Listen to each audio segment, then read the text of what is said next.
Okay, oh, that's the wrong one. There we go.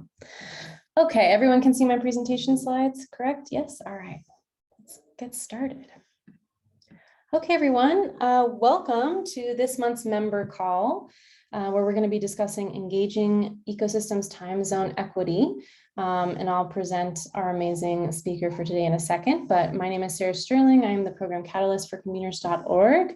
And this is, a member call that we do every third Thursday of every month, and we switch up once a quarter to try and just encompass more time zones by doing an earlier or later call. So Urvashi has been so kind to lead this call, which luckily is in a better time for her time zone as well. So thank you so much for investing your time in this community. So a little bit about who we are, what we do. Conveners.org, we're a 100% virtual team. We have team members all throughout the globe. We have a suite of consultants all throughout the globe as well.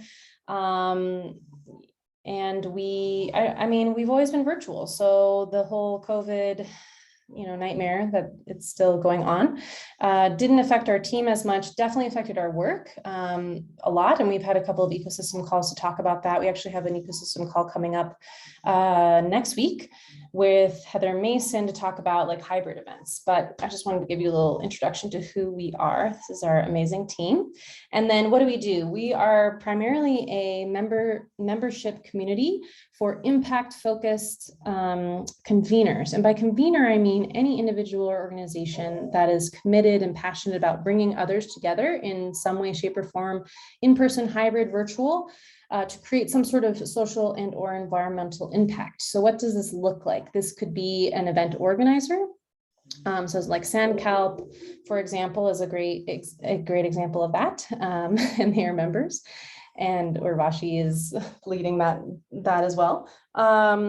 Or it could be an impact accelerator like Spring, Agora Partnerships, Echoing Green.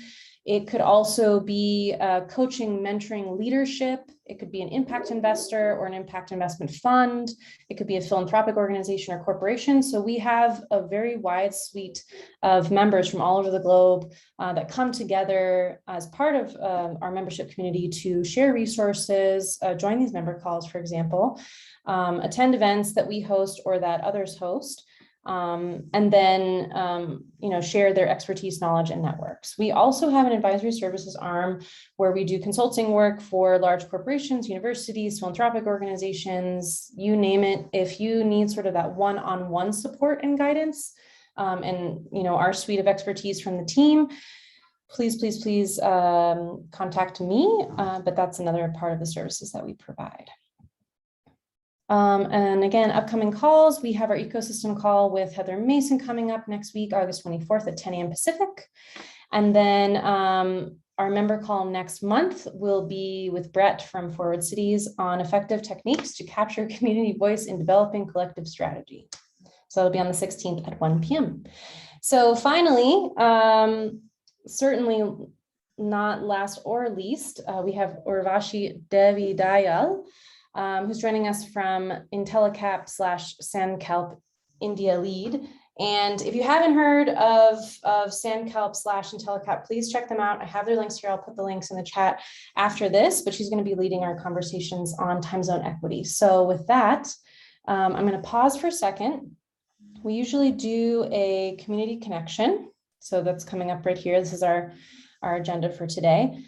And what I'm going to do here, before we get to the slides, is since we are in a smaller group today, I think we can just do a group share here because I actually would love to just have a conversation with all of you. If you want to be on camera, off camera, totally fine, doesn't matter.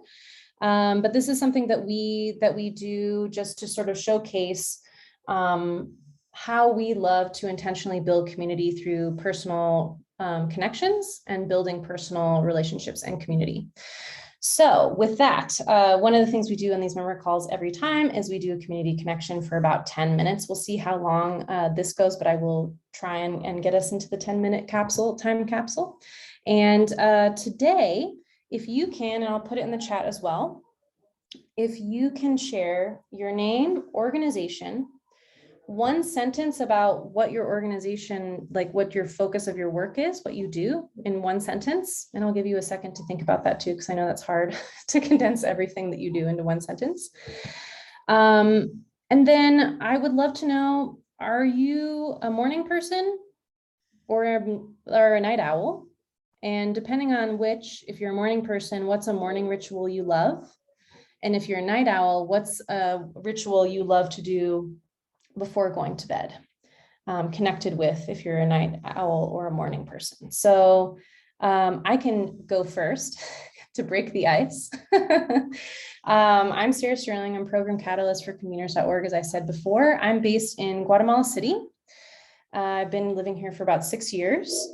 And conveners. I mean, I already gave the presentation, but in one sentence, since I'm asking you to do it, I will do the same.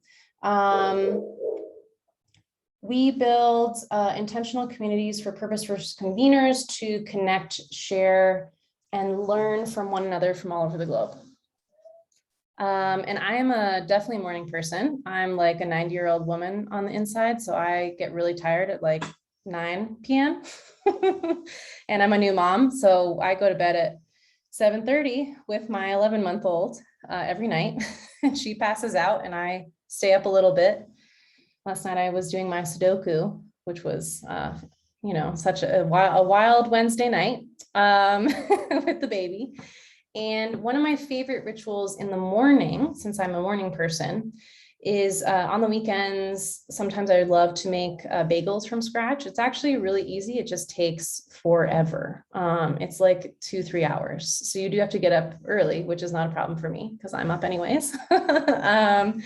And then I use like the Trader Joe's everything bagel mix and pop them in the oven. And when they come out, I have a nice hot, fresh bagel with cream cheese and coffee, which is just pretty amazing. I'm a big breakfast brunch person. So that's me. Does anyone want to go next? I'll go next because I have also made bagels, but I do it at night because I'm a night owl. This is Ariel.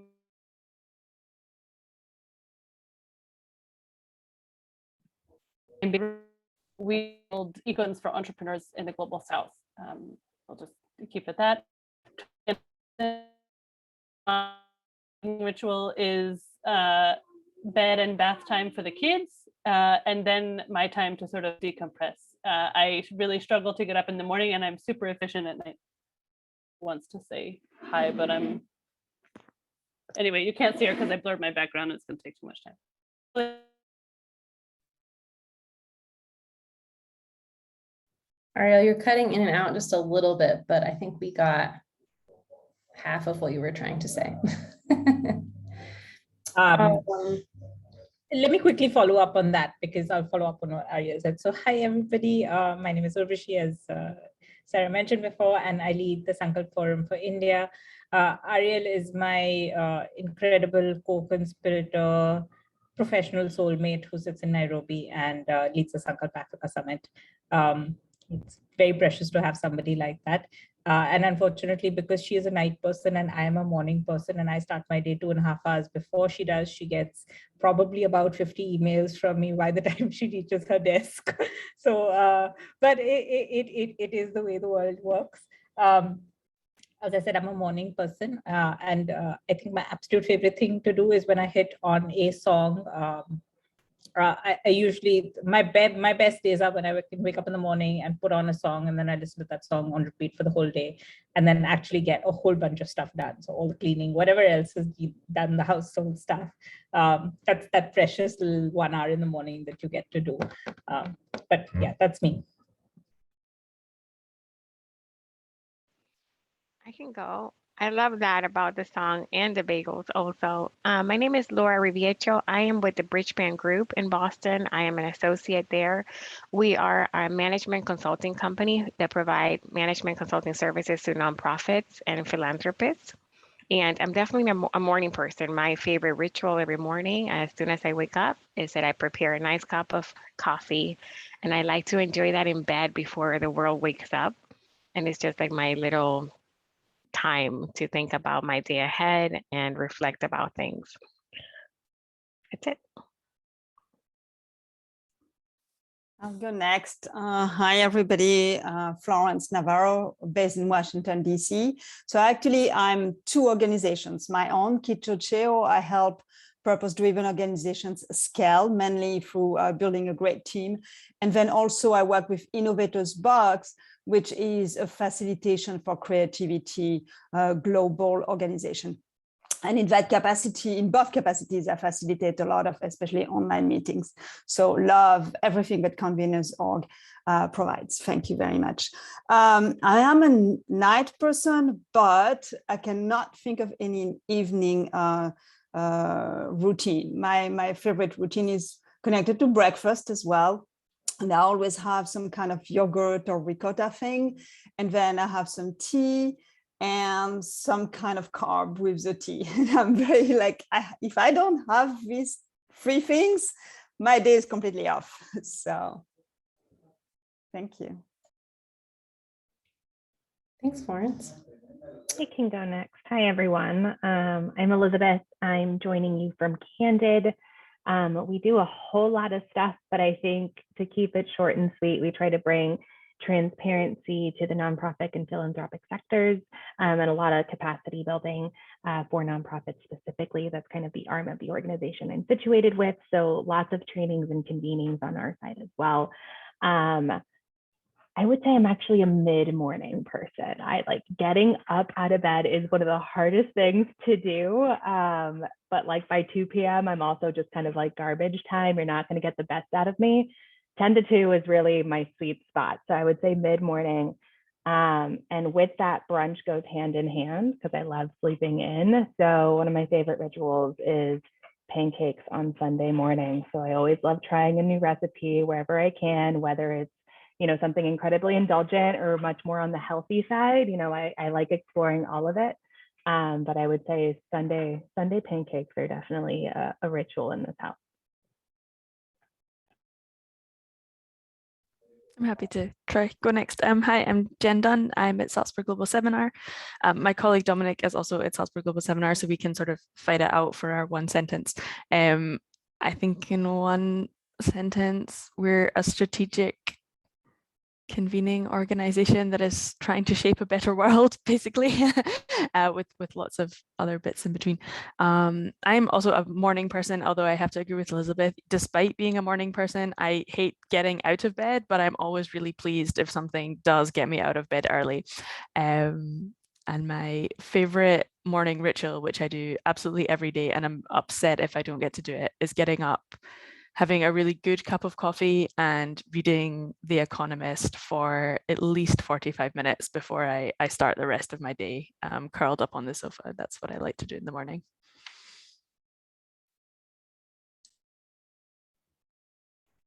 Thanks, Jennifer. I can jump in. So I'm Sam. I'm from Net Impact. We are a global community of students and professionals using business to make the world a better place. And we do that through chapters and programming and also events. So I'm currently in Chicago, and I've been in the sort of middle part of the country for a while, and our office is based on the West Coast. And so I start my day at around 10 a.m. Just so that I'm more aligned with all of the rest of our team. And so I'm not a work morning person, but I enjoy the non-work morning part. Like I get to work out in the morning and like take care of some personal stuff. And I really enjoy that like window, which I didn't have when I was like working from our office altogether. And so that's sort of the ritual that I've really enjoyed sort of before my workday starts. Thanks, Sam. We have Dominic and George still. Who wants to go? George? Dominic, I think your name comes first on the alphabet, so I'll let you go first. Thanks, George. Hi, everyone. I'm Dominic Register. I work with Jen at Salzburg Global Seminar. I look after the work that we do around education, and with Jen, the work that we do around the future of cities. And like Jen said, we're a strategic convening organization. And I think I'm definitely a morning person, even more so since I became a parent. And the the morning ritual is to try and get up before the children to get work done before you lose a large chunk of the day. So Sarah, I imagine this is something that you can relate to very clearly. And it's great to be here with you all. Thank you. I'm going to be slightly off camera. I apologize in advance, just because there's lots of other people moving around me where I am at the moment. So George, over to you. Thank you, Dominic. Hi everyone, my name is George. I work with Urvashi and Ariel over at IntelliCup on the SunCup Forum piece. We are a strategic convening platform as well. I'm trying to bring in everyone around the social impact space, entrepreneurs, investors, enterprise support organizations. I really don't know how to answer the question on whether I'm a morning person or evening person, but I think it depends on the day of the week. On weekends, I prefer mornings because I get to cycle. On weekdays, I think mid-morning makes more sense to me. Early morning is I guess, not a fun one for me during weekdays, but something I really enjoy doing is one, maybe working out over the weekends, doing a bit of cycling and a bit of gardening as well. I think that excites me. Awesome. Thanks, George. All right, so I'm going to go ahead, if you're ready, Urvashi, and share our slides. I'm going to go back one slide though. Oh, I don't know why I keep showing this one first. Hold on one sec. Here we go. Okay, go back. Okay, here we go. Okay, so here's my first point. Good morning, good afternoon, good evening to you all. It's absolutely lovely to hear all the different parts of the world that everybody is joining from.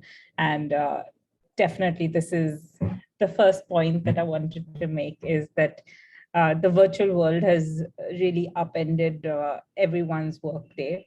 As you can see, it is night out here, and I'm drinking a cup of coffee because otherwise then I would not survive this call.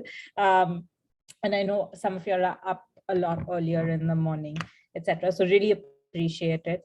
One of the points I did want to sort of make is that, working across different time zones, specifically, sort of based out of the global South, it's a big challenge for us because we're always on these night calls or early morning calls. But one of the regions that we always miss out is on anyone in East Asia or Australia. Very hard to put everybody in. So I really hope I can say a good morning or good afternoon or good evening to anybody who's listening to the recording of this call also. So yeah, that's what I want to discuss. Before I go on, just a big thank you to conveners for letting me be the spark on this call. I think it's a great opportunity to actually engage the community. So I really commend you all for actually doing this. And also sort of addressing a whole bunch of impact conveners. I think it's a special thing to actually talk to people who understand what we go through as conveners. It's a lot of heavy lifting that we all do in our lives, and it's good to have a community of people that we can engage with. I just wanted to, I know, Sarah, you said one line about Sankalp, and you heard from Ariel and George, but I thought I'd just give a few more lines about Sankalp just so that you understand sort of where we sit. So Sankalp Forum is a convening platform for the Avishkar group. We have conceptualized in India very much at the start of our founder Vinny Fry, when he started the company and the group, Avishkar Group. It was 20 years ago when the definition of social entrepreneurship wasn't there, or the concept of impact investing wasn't there. So Sankalp was really conceptualized in 2009, and it was this idea of how can we bring together all of the ecosystem around entrepreneurs in one place to sort of create a thriving ecosystem for them to solve for the UN SDGs. So one of the things that we do is, we are very entrepreneur centric, and then we look at what are the knowledge capital and networks needed for entrepreneurs to succeed. And I'm just going to go through a couple of slides on these little bits and pieces so that you can sort of get an idea of how in these different sort of spaces of knowledge capital and networks, and how we convene, how we've sort of worked through this incredible challenge of trying to navigate time zones. Just a little bit of history of, sort of what we did pre-COVID. Sankalp, since 2009, we've done about 25 editions of Sankalp around the world. We host 2 flagship summits in the year. So we host, pre-COVID, the Sankalp Global Summit used to be hosted out of Mumbai in India. And then we did, from 2014 onwards, we were doing the Sankalp Africa Summit, which was hosted out of Nairobi. So we do 2 flagship summits. They roughly used to convene about 1,200 to 1,500 people in both the summits. And the audience was, a big chunk of it was Global South, but then we also had roughly about 50 other countries, participants from 50 other countries coming to our summits from at various different points. Obviously, the constituencies used to differ based on location. Our India-based summits used to be very much focused on India and Southeast Asia, and then our Africa summits largely on East Africa, and then a lot of participants from the US and Europe. So just to give you an idea of what we used to do pre-COVID, as with everybody across the world, unfortunately, we've had to go into hosting virtual summits. And there are some good things about virtual summits, and there are some things that, there have been some advantages of being a virtual summit, and there's some sort of obviously disadvantages of being a virtual summit. And I guess for a long time, you all have also been discussing this over the calls, etc., because we've been seeing the recordings of everything. But one of the things that we recognized about being a global summit is that we were truly able to be global.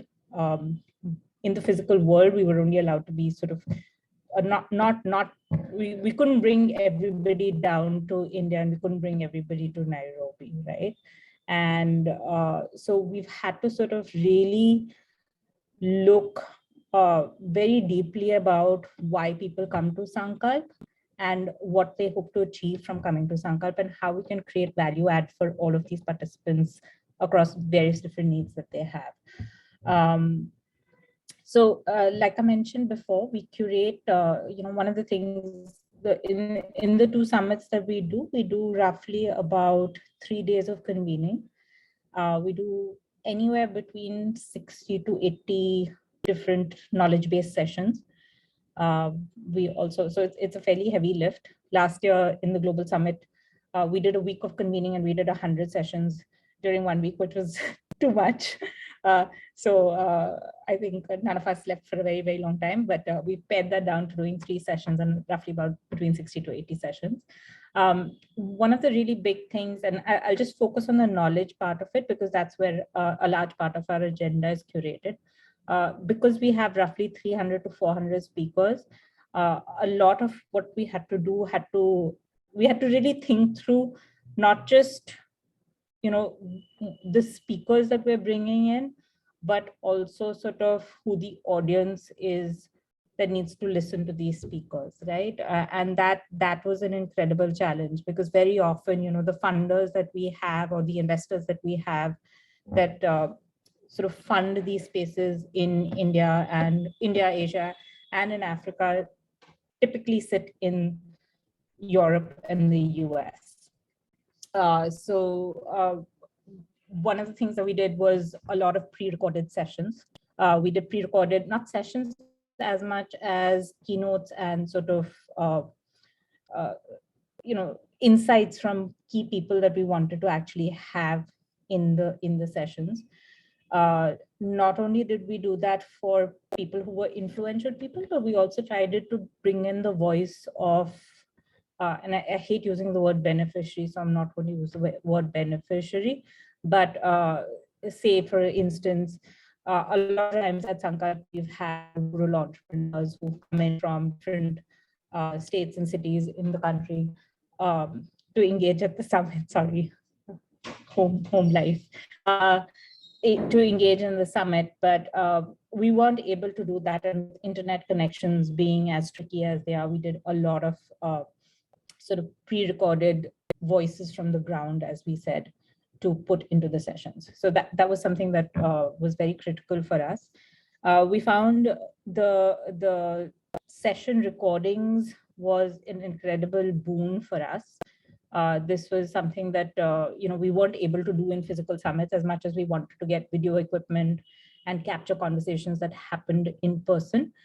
These weren't really possible to do, but in the virtual world, recording a Zoom call and then sort of having it posted on our YouTube page, sharing it after the summits were really a useful thing to do. And I'm sure most of you all have sort of leveraged this a lot. But this was really something that created a lot of challenge for us in terms of creating the right narratives for the right audience that we had to bring in.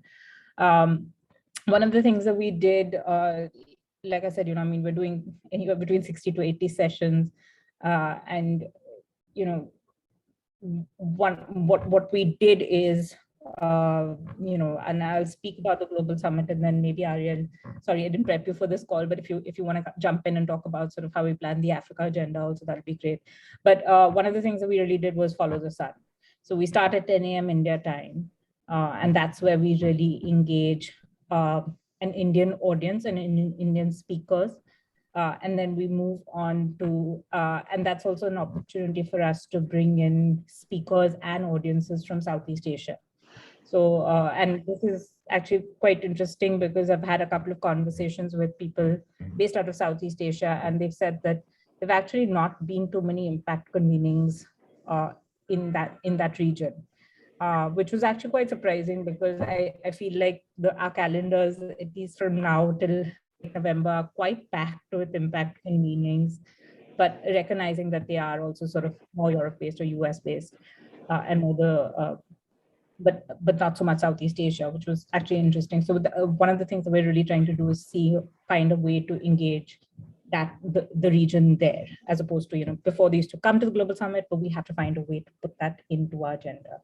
So we start with India, Southeast Asia. We move into about around 11:30 a.m. India time is when it's 9 a.m. Nairobi time. So we try and bring in African speakers then, and then go into sort of Europe. And then obviously, the only time we really get to engage anyone in the US is post 6 p.m. India time. Creates a lot of challenge in terms of, creating an inclusive agenda, because it tends to be, one of the things that we ensure in all of our sessions and all of our work that we do is actually having an equal voice, right? Or the voice of the Global South engaged. But challenge is always, is how do you put all of the speakers and how do you get all the right voices in there? So yeah, I'll pause there. Sorry, I'm seeing a lot of chats, but I'm not actually paying attention to them. Do you want to ask some questions on that? Yeah, we've just been kind of Also talking. Yeah, go ahead. Sorry, I just wanted to mention, this is Ariel, and I'm going to keep my video off because Zoom keeps telling me my internet is unstable. I'll blame it on the rain. It was sort of a force even to make our team use GMT and not India Standard Time, and it took a real effort, like genuinely. And I think it was a very important and conscious effort because everyone's always used to operating in, Urvashi is in India, they're on IST, George and I are in Nairobi, we're on EAT. So we were using a time zone that neither of worked really, for neither of us. But I think little things like that also, I don't know, it was a very intentional shift, not just for our team, but also the larger IntelliCap organization that also gets more heavily involved in. Anyway, so just wanted to mention, it's a very tiny thing, but I feel like it made a big difference when you're trying to market A, so that people don't know IST, what is that? I'm not in India, so it's not relevant for me. Versus sort of a more equitable, quote unquote, universal time zone. So just wanted to mention that. Yeah, thanks, Ariel. Sarah, should I just quickly run through the questions that you've asked in the chat? For pre-recorded sessions, do you have speakers there to answer questions at some point in the convening? No, we haven't done this as yet. I think we always want to try and do it, but the challenge is then have reconvene people at that time to listen to that speaker. And because we have roughly between 300 to 400 speakers at Sankalp, it's very difficult in that sort of marketing cycle to make sure that people are there. And if you have a high level speaker and nobody shows up, then that just puts us into a little bit of a tailspin of like, how do you actually, because you've taken this person's time twice already, once for the pre-recording and then once for actually the Q&A. So you have to make that really a valuable value add to it. But it is something that we recognize that we have to keep an engagement on them. How many people attend the sessions versus the RSVP? We've seen, we're looking at roughly 50% from RSVPs to attendance. And, we've, a big thing that we're trying to experiment with Sankalp this time is that we usually are a ticketed event, and the ticketed event doesn't really work.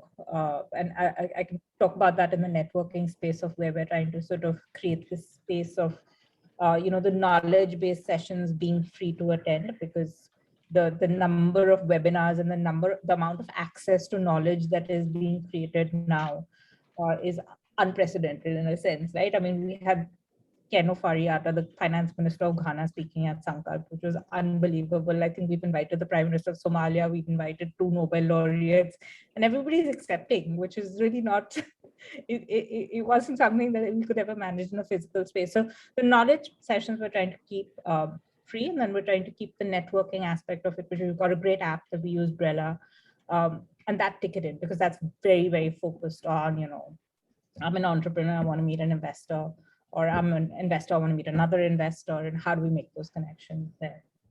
And then the third point, what you asked is, when you plan out the agenda, are the sessions back to back, or do you put it in chunks? Right now, we're doing it back to back with half-an-hour gaps in there, just because this is the way we need to, this is the only way we can sort of keep that amount of content. So we have right now 4 tracks going, and 90-minute sessions with half-an-hour gaps in between them. So yeah, so I'll pause there, and I'll just go on to the next slide on looking at, so like I said, that's how we're sort of really engaging on the knowledge side of it.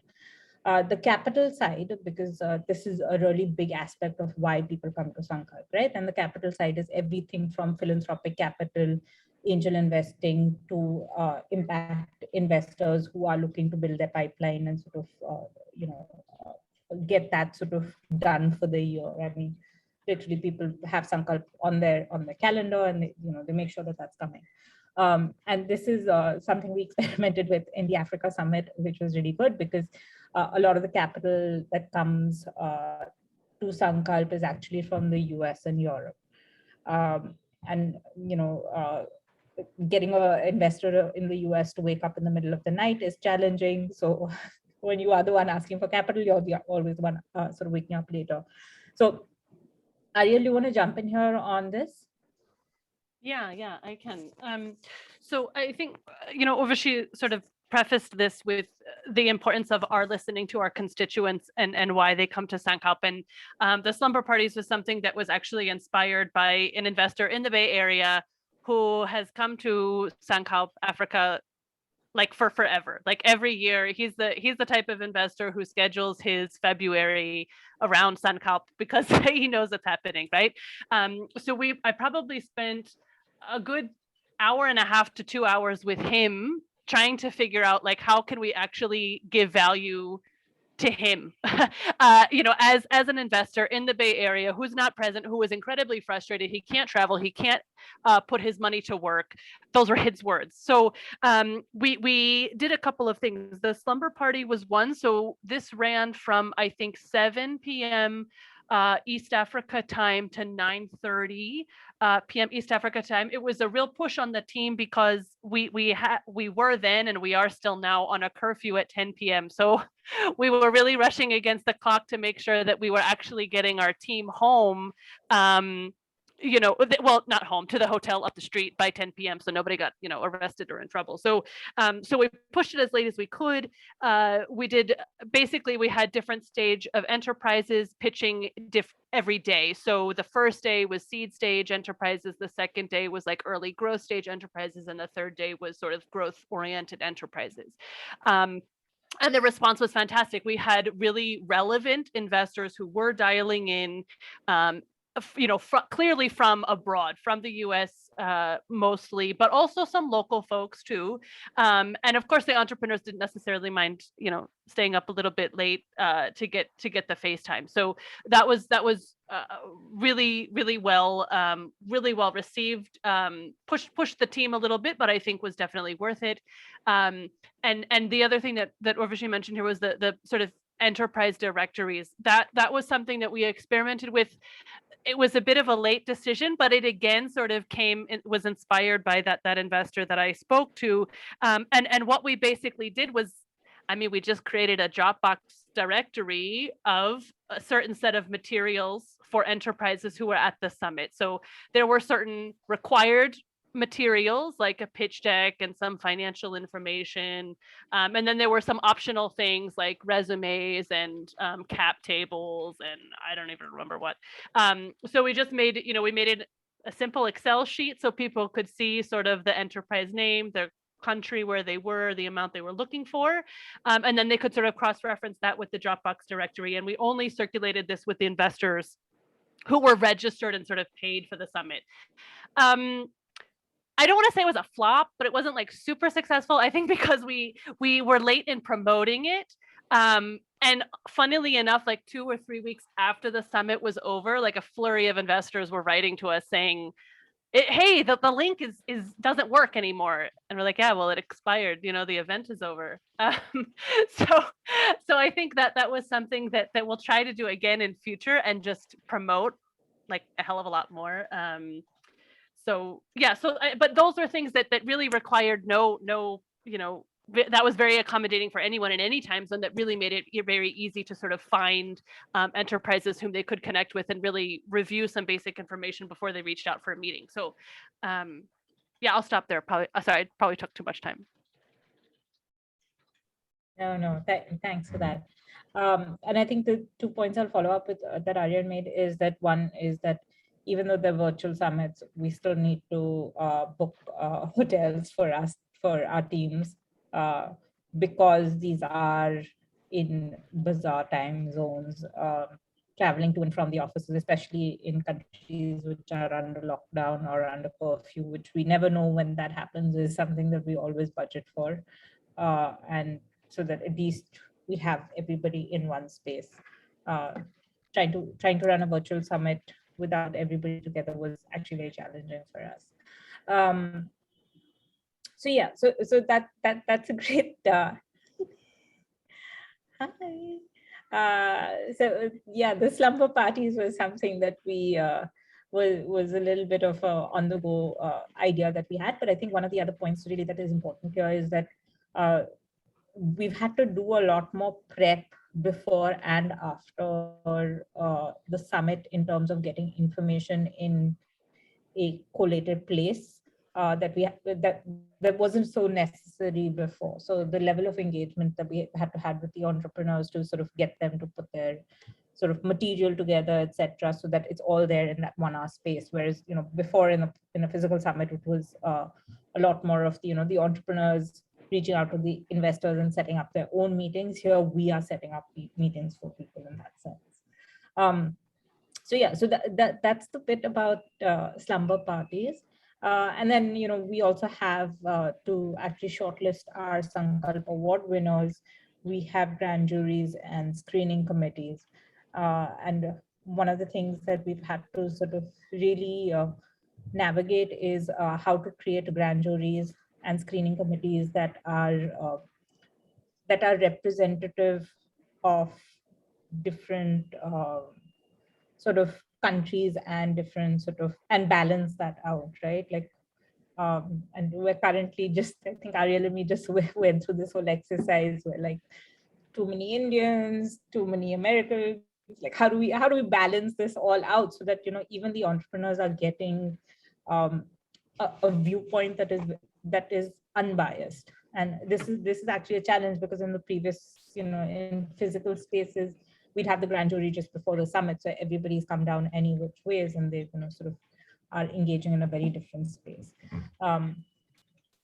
Yeah, I really want to add anything to that. Okay, cool. I'll just go on to my third point. I think no, go ahead. No, go ahead. No, I was just also going to add relevance for the jury, so that an enterprise is also getting relevant feedback. So especially for the Global Summit, where we have enterprises from Southeast Asia, we even had a few Latin America applications. It's really important for them to get, that meaningful and sort of contextual feedback, which, yeah, it's a very intentional process, I guess, of identifying the folks that can give that feedback, and really being very intentional about that diversity.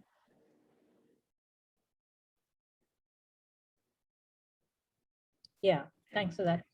I'll pause there in case anybody has questions before I go on, or maybe I'll just go with this point, and then we can sort of, we'd love to also learn from everybody else if anybody has had these challenges and how they've dealt with them, right?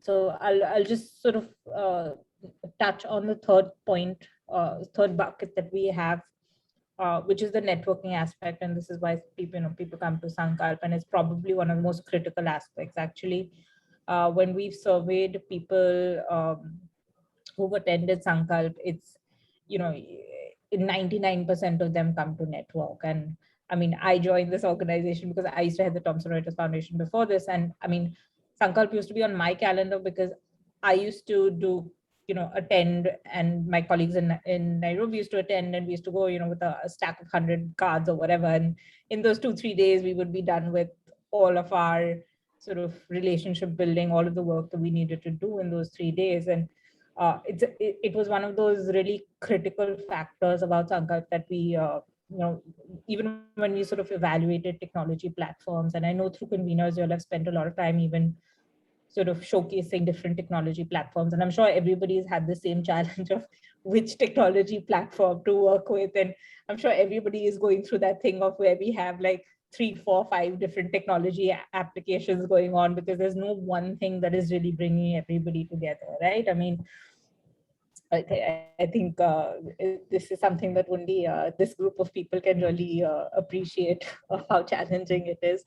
But the networking aspect was really a challenge for us. We settled on using Brella because we really liked the functionality of being able to be very specific about sort of the matchmaking. So you could really go in there and say, I'm an ag tech entrepreneur, I'm looking for $100,000, and I work in Africa, but I have operations in like 10 different countries, and I'm looking for grant money or equity or convertible notes or something like that. And you'll get a set of people who are in the similar space or would be interested in meeting, and that was really important for us.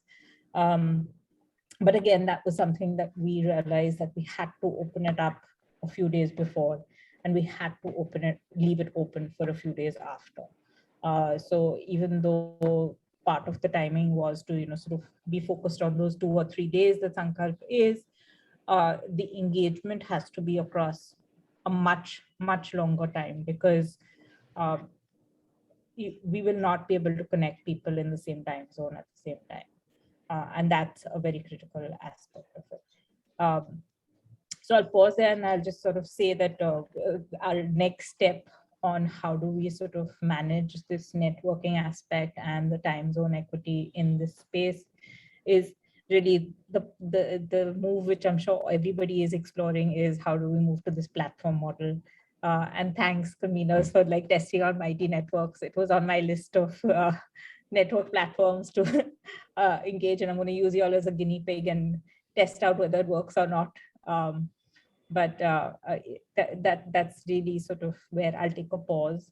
And Ariel, George, if either of you want to come in, or we'd love to sort of hear from everybody else on different strategies we've used also. I would pose a question to the group here. I don't know if other people have experienced this. I think one thing that we haven't figured out is how to balance our effort of time zone equity with not tapping out the team too much, right? This was exhausting. I mean, we had 15 hours of programming, and Urvashi mentioned half-hour breaks in between. They weren't really half-hour breaks in between because we had networking things that were happening during those half hours. And it was just a lot. And I have seen, other events sort of scheduled differently. They have morning slots, so they take a break and then they come back in the evening. And I mean, I would just be curious to hear from this group at some point if anyone has had something that has worked well, because I feel like we have just tried to do too much, and it really stretches us too much, I think. So that's all I would put out there.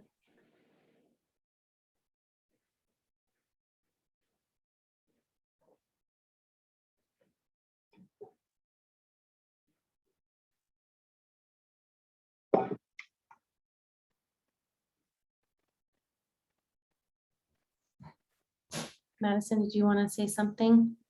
I saw that you unmuted yourself. Oh, no, back to me.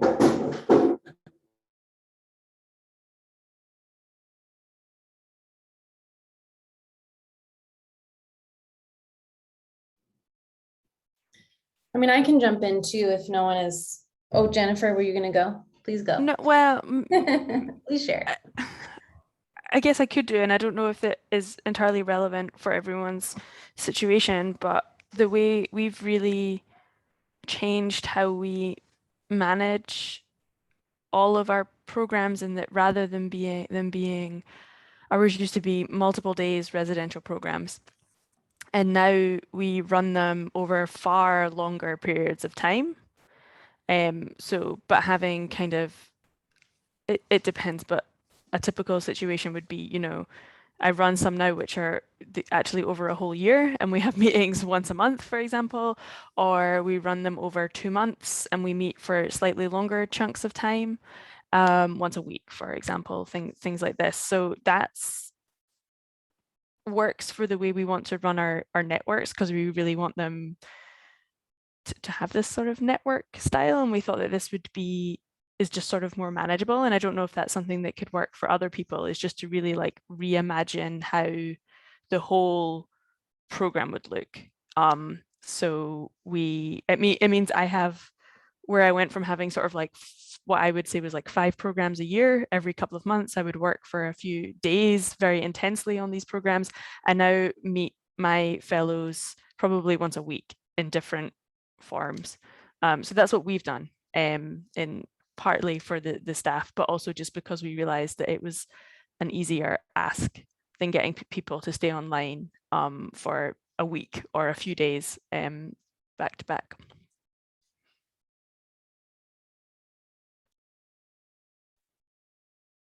Just to read from the chat for those watching the recording, Florence, about stretching the team's capacity, I don't have any specific tips except maybe split the tech support and facilitation, take turns so some team members can actually take breaks. And then Elizabeth, similar, we've taken a similar approach to Jennifer. Our programs have gotten stretched out. We've also seen that from, like, since we have so many conveners in our membership community, we've also seen like stretching a convening that would have been like a full day or a full week into like a more of a year-long type of event, or even like a full day stretched into like 2, 3, 4 days, and making each of the days a little bit shorter. So that's, we've also seen that as well. We did our first virtual event for Accelerating the Accelerators last week. It feels like so long ago because it was also a huge lift, and we did it with 2 staff members, which is a 3-day convening, 4 hours each. So not, not like 60 sessions, but still, 24 sessions over 3 days, just using Zoom. So we actually have a call that we're going to be doing. So I don't want to go into it too much, in early November, like a behind the curtain. You all are invited to attend that. So we're going to talk about how we designed it, because I think it's going to be really relevant for people who have low budgets, low staffing, low bandwidth, for the participants. I think it's it was a really great case study, but I definitely hear that what Ariel is talking about in terms of the staffing. And one of the things we usually do, even just attending convenings in the past in person, is build in days of rest, like either probably not leading up to, because that people are like stressed out. So I don't know how much you can like relax leading up to, but afterwards, like really intentionally taking a few days off or being offline, especially for virtual events, like just unplugging. I took Friday, Saturday, Sunday, and even a lot of Monday, just completely unplugged.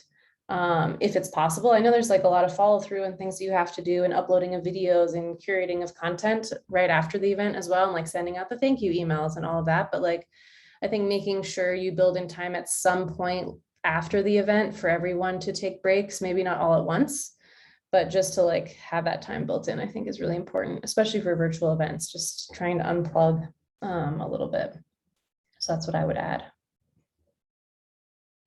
I think to build off of that, Sarah, one thing, we do so many trainings and so many convenings on our side. Sometimes it just feels like you're on the hamster wheel and you're just moving on to the next one. But I think when you kind of hit that milestone that you've really been spending a lot of time on, not just unplugging, but like acknowledging like, this is done, it is complete, let's take a breath before moving on.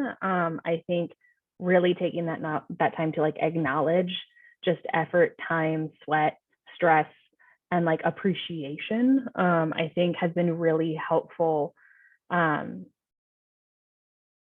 terms of bandwidth as well. Just kind of that acknowledgement, as opposed to now let's move on to the next. Because I think when you just move on, you continue to just feel tired. So I would say that moment of recognition is really helpful.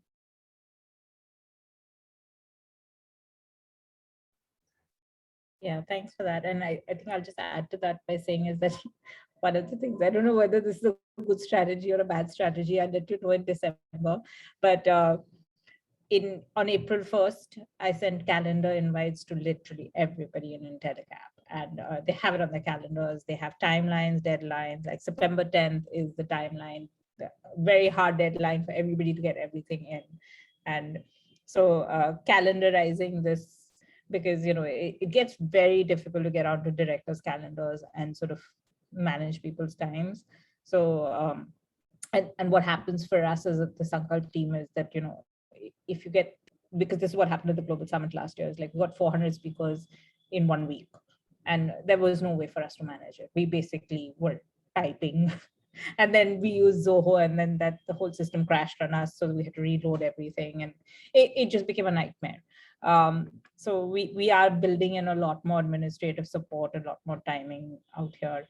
But yeah, it's a challenge for everyone.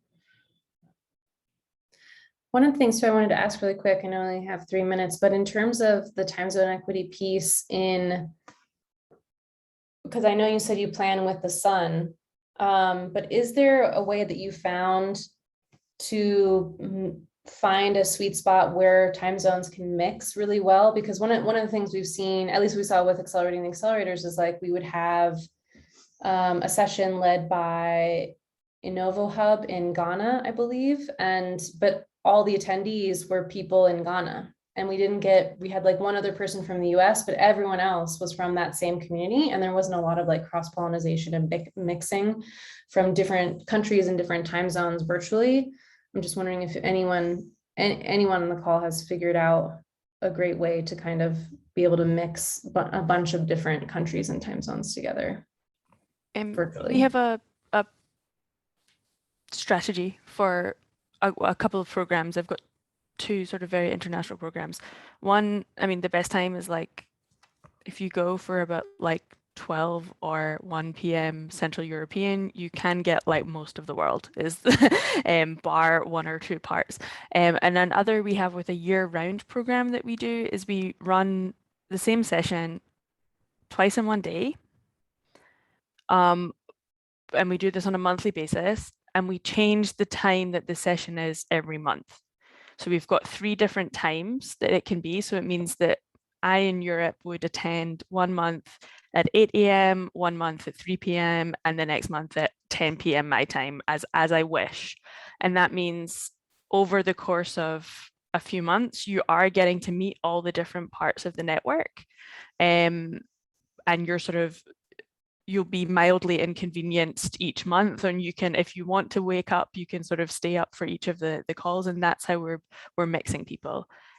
So if you have enough time, I think that's a good way to do it. That's what we've been doing.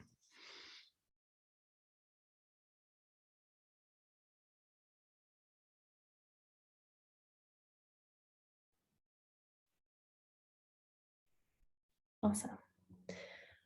Well, if anyone doesn't have any other questions, I realize it's late for Vashi, and probably Ariel as well. And George, we lost George, but we lost a couple of people along the way because of bandwidth stuff. But I just wanted to take a pause and thank Urvashi and her team so much for their time investing in this community, and for all of you for joining the call. And just have a wonderful rest of your days, evenings, and the rest of your weekends. And we'll be sending out a recap email next week with all this information.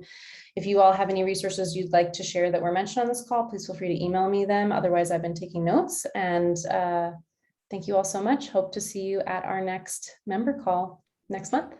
Thank you. Thank you. Bye-bye. Bye. Bye. Thanks, everyone. Bye-bye. Thank you.